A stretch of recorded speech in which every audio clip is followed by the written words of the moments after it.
ሰላም ጤና ይስጥልን ተመልካቾቻችን እንዴት ናችሁ? በዚህ ሳምንት ደግሞ የተገኙ መሰላችሁ በአንጋፋው በአዲስ አበባ ዩኒቨርሲቲ ውስጥ ተገኝቻለሁኝ። ለምን ተገኘሽ ካላችሁኝ በአዲስ አበባ ዩኒቨርሲቲ በታሪኩ ለመጀመሪያ ጊዜ የፊልም ፌስቲቫል ስላዘጋጀ የሊቃውንት እይታ ማንነትና ትስስር በሚል መሪ ቃል ነው ይህ ፌስቲቫል የተዘጋጀው።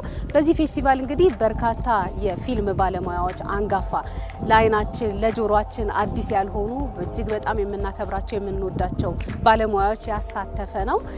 በተማሪዎች ብቻ የተዘጋጀ አይደለም።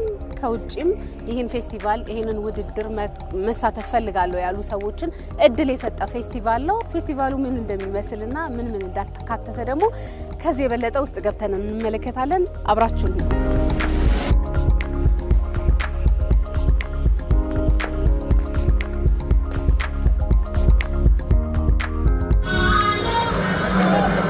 እንኳን አደረሰሽ። እንኳን አብራ አደረሰን።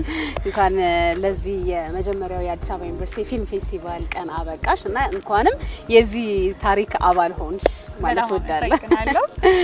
እሺ፣ ስለዚህ በአዲስ አበባ ዩኒቨርሲቲ የመጀመሪያ ፊልም ፌስቲቫል ዝግጅት አዘጋጅተናልና እንውልን ብላችሁን የጠራችሁንና እስኪ ዛሬ ምን አለ የመጀመሪያውስ ነው ወይ የሚለውን ብታነሽልኝ ደስ ይለኛል። እሺ፣ ልክ ነው እንዳልሽው ነው የመጀመሪያው ነው። በዩኒቨርሲቲ ፊልም ፌስቲቫል ሲባል እንግዲህ አዲስ አበባ ዩኒቨርሲቲ ረጅም ጊዜው ነው ፊልምን ሲሰጥ። አሁን በዲግሪም ጀምሯል፣ በማስተርስ ደግሞ በጣም ረጅም ጊዜ አሳልፏል ፊልም ተማሪዎችን እያስመረቀና ምንድነው አላማችን የነበረው በመጀመሪያነት እነዚህ የፊልም ተማሪዎች በየአመቱ ይመረቃሉ፣ ከዛ ይወጣሉ። የተወሰኑት ሊሰሩ ይችላሉ፣ ከዛ ብዙ ብቻ መጥፈው መንገድ ብዙ ነውና እንደሚገቡ አይታወቅም። ልክ ነው። ስለዚህ እንደዛ መሆን የለበትም። ባለሙያው ተማሪውና ውጭ ያለው ሰሪ በደንብ መገናኘት አለባቸው እነዚህ ሶስቱ ነገሮች ብለን ስላሰብን ነው። እውነትም ለአዲስ አበባ ዩኒቨርሲቲ ለታሪኩ የሚመጥኑ ስራዎች ታይተውበታል። ይሄ ለዚህ ነው ምስክር ነኝ። ስለዚህ የዝግጅቱን ሂደት መለስ ብለን ብናነሳው ደስ ይለኛል።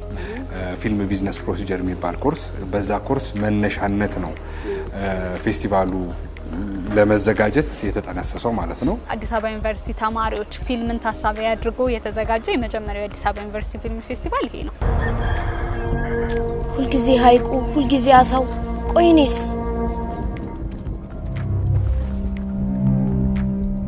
ዳኝነቱ ላይ ተሳትፈሃል። እንዴት ነበር ዳኝነቱ? በጣም ፈታኝ እንደሚሆን ምንም ጥርጥር የለውም። ምክንያቱም የተወሰኑትን ፊልሞች ማየት ችያለሁኝና በጣም ቆንጆ ስራዎች ናቸው። ዳኝነቱ ትንሽ ታፍ ነው።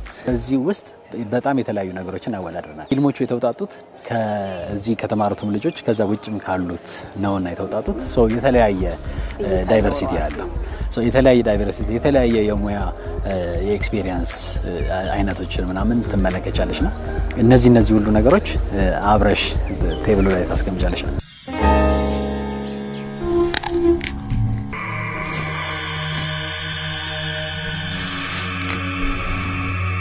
ኢንስፓይሬሽኑ የመጣው ክላስ ውስጥ ነው። ፊልም 4ኛ ዓመት ዲግሪ ተማሪ ነን። ሰሬል ፊልሞች ስንማር የሆነ ዘ ፖስት ካርድ የሚል የስዕል አለ።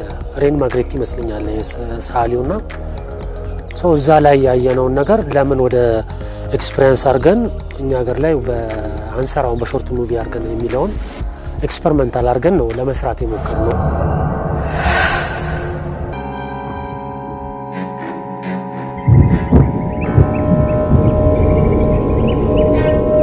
ገርበብ ማለት ያልተዘጋ በር እንዲሁም ደግሞ ኮምፕሊትሊ ያልተከፈተ በር ማለት ነው።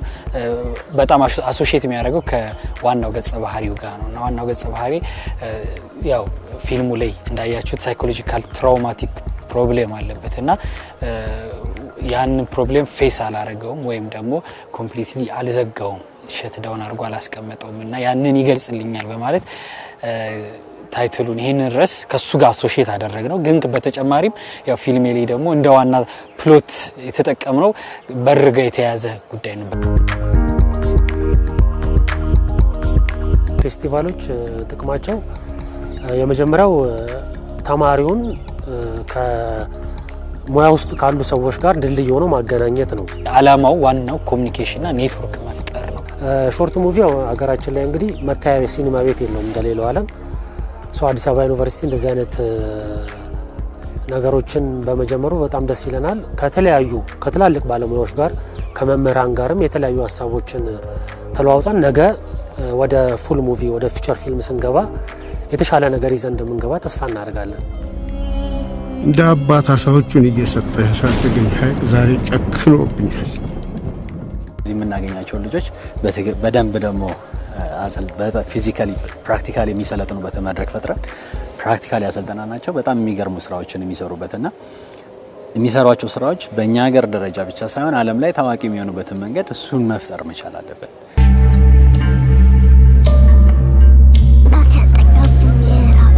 ይህ የፊልም ፌስቲቫል ወደፊት ምንድነው የሚያስበው? ምንድነው ማድረግ ያሰባችሁት? ዋና ዓላማውም እዚህ ጋር ይመስለኛል። አሁን ትልቅ አዘጋጅ ወይ ሲኒማቶግራፈር ሊሆን ይችላል፣ እኔ ቀርጽልሃለሁ ሊለው ይችላል። እነዚህ ናቸው እድሎቹ። ከዛ የመተዋወቅ ስነ ስርዓት ይኖራል። ስልክ ሊለዋወጡ ይችላሉ። እኔ ስራ ላይ ተገኝልኝ፣ እዚህ ላይ ተጋበዝልኝ ሊባባሉ ይችላሉ። ሶ ያንን ኮኔክሽን መፍጠር ነው ዋና ዓላማው። 25 ቆንጆ አጫጭር ፊልሞችን ያካተተው የአዲስ አበባ ዩኒቨርሲቲ በታሪክ የመጀመሪያው የሆነው ፌስቲቫል ይህንን ይመስል ነበረ። ስለተከታተላችሁን እጅግ አድርገን እናመሰግናለን። ፋና ቀለማት ይቀጥላል። መልካም ጊዜ። ቻው ቻው።